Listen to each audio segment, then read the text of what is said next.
Chcete vytáčať med a nie ste si ešte istí, či už je hotový? Presne na to slúži refraktometer.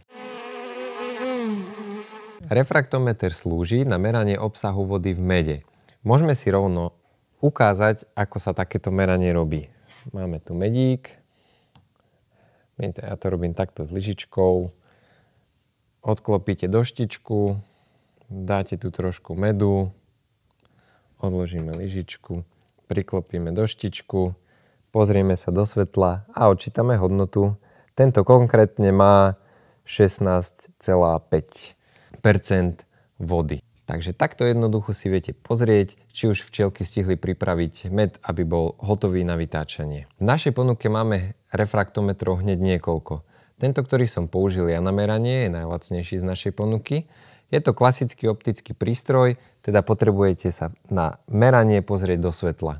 Keď nemáte po ruke svetlo a meráte napríklad v nejakej tmavej miestnosti, tak máme v podstate taký zlepšený, ktorý má vstávanú LED diódu. Teda vzorku si prisvietite a nemusíte hľadať svetlo.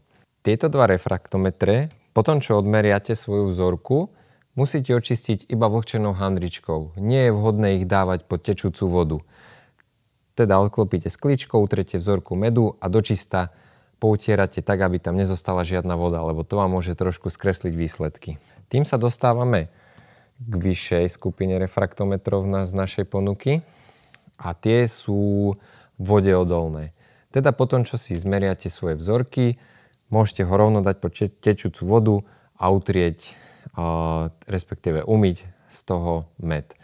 Tieto dva máme tiež v ponuke so svetielkom aj bez svetielka. Pre tých najnáročnejších máme v ponuke aj digitálny refraktometer. Výhoda tohto refraktometra spočíva v tom, že je plne automatický, teda len raz ho nakalibrujete napríklad v ten deň, kalibruje sa s destilovanou vodou, potom už len dáte vzorku, stlačíte tlačidlo a máte rovno hodnotu. Takto viete pomerať veľa vzoriek naraz, ľahko a rýchlo. Keď je med pripravený na vytáčanie, mal by mať približne do tých 20%. Teda obsah vody v mede by mal byť do 20%. Všetky tieto refraktometre nájdete na našej webovej stránke. Ak si nie ste istí s výberom, kľudne nám napíšte, poradíme vám. Ak sa vám takéto videá páčia, sledujte našu facebookovú stránku a YouTube kanál baranik.sk.